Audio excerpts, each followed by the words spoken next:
Hi, welcome to Ambi's Views, where we deep dive into your favorite films and TV shows. Just so you know, there will be some spoilers in this video. And please subscribe to help us grow this channel. Thank you. She didn't ask for much. All she wanted was a simple thank you.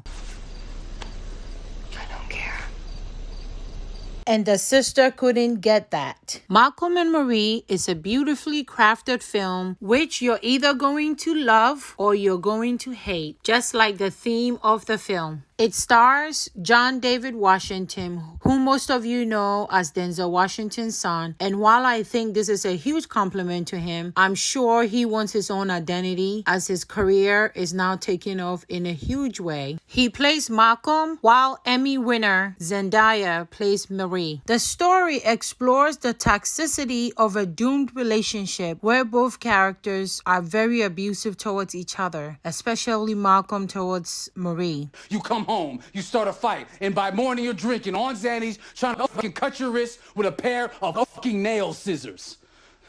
The film makes you feel love, it makes you feel anger, it makes you feel pain. It just gives you so many different emotions in the 2-hour time period that it runs. Malcom is a director-screenwriter, and the film opens with the couple returning home from Malcom's movie premiere. This is where we see the tension between them starts to build up with many hurtful revelations. It all stemmed from Malcom not thanking Marie at the premiere and him thinking it was not a big deal. Malcom, you thanked 112 fucking people tonight, okay? You thanked your mother, your gaffer, your agents, your third grade teacher, and the usher who worked at the theater when you were 12 years old and saw whatever the I didn't thank the damn usher. Now, how do you thank everyone else but the persons closest to you?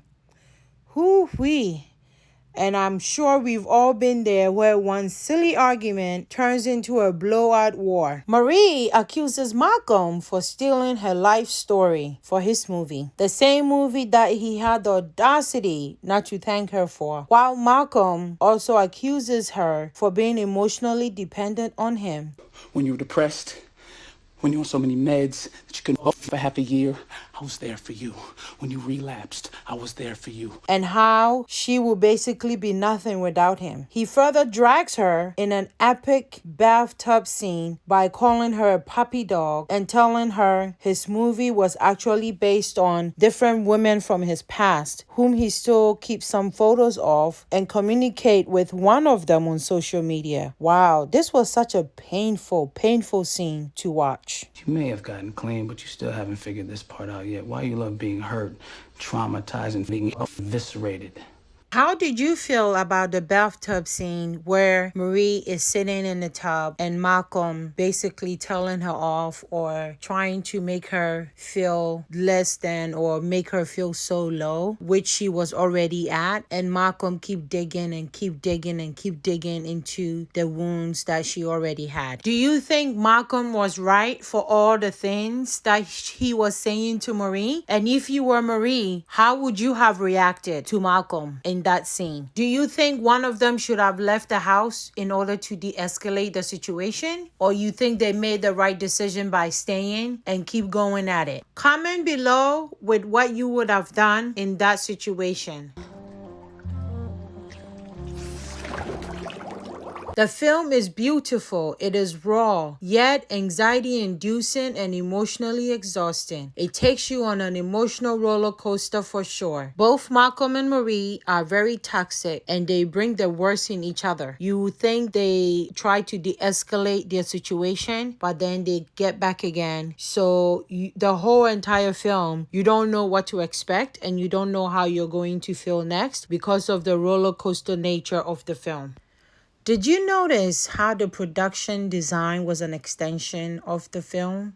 So towards the end, we see Marie sitting on the bed and we see this beautiful painting in front of her of a couple sitting on a boat in what appears to be, maybe it's raining because something looks like an umbrella, and the woman is looking away from the man, and this is basically Malcom and Marie. So the painting itself of the couple represents Malcom and Marie in the film. So I thought this was brilliantly done to showcase how you can really use the design of the production to help tell the story. So I thought that was really good. The cinematography was very magnificent, while the production design was super impressive. And let's talk about that metallic dress Marie wore. What a thing of beauty. She looked amazing in that dress. Malcom did look good too, but we all know where he got his jeans from. The music blended so well in this film, starting with James Brown's Down and Out in New York City, which is the opening scene with Malcom dancing because he's so excited after his movie premiere. And the soundtrack itself is very eclectic. It has flavor for everyone. There is some jazz, there's some soul, there's some rap, all infused together to help tell the couple's story. The soundtrack features predominantly Black artists of today and the past. This film is written and directed by Sam Levinson, the same writer-director from HBO's Euphoria, which is the same show that Zendaya stars in and won the Emmy for.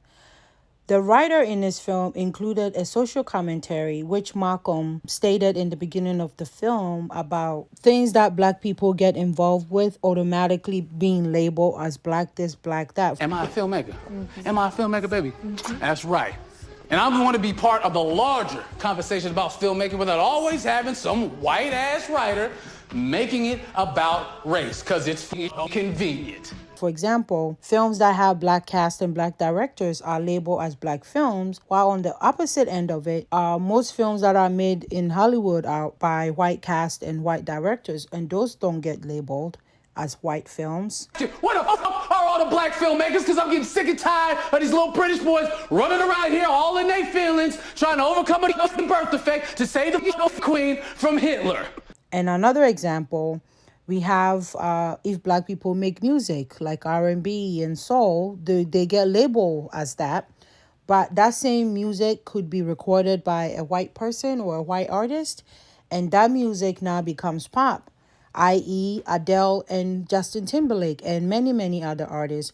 So I thought that it was interesting that the writer decided to include the social commentary. While I enjoyed this film, I would not recommend you watch it with your romantic partner or with your spouse, because it is definitely not that type of romantic film. And definitely don't watch it on Valentine's Day together, because you may not have a good night afterwards. While the film at the end did not explicitly show us their breakup, we can only presume that they probably ended up breaking up because Marie basically told Malcom that it was over between them. The film was shot in just one location with only 2 characters, but I still completely was engaged during the entire time. Do you think Marie stayed with Malcom? And on the flip side, if you were Malcom, would you stay with Marie and continue the relationship? Let me know what you would do in this situation by commenting down below. Something I found ironic in the film was Marie telling Malcom how he sexualized the main character from his film by having the female character basically be topless. And I found that very ironic because in the film, almost half of the film, Zendaya's character Marie is half naked throughout the entire film, just in her underwear and a little tank top. So I don't know what they were trying to do there, but I found it very interesting how she's talking about a female character in the film being sexualized, but in this film, I believe she herself was also sexualized. The film explores different ways people can bring out the worst in each other, but it's also about gratitude. People just want to be acknowledged and be appreciated. Just like Janet says, you don't know what you got until it's gone. Thank you for watching. Are there any TV shows or films you would like us to review? Leave it in a comment below and don't forget to subscribe.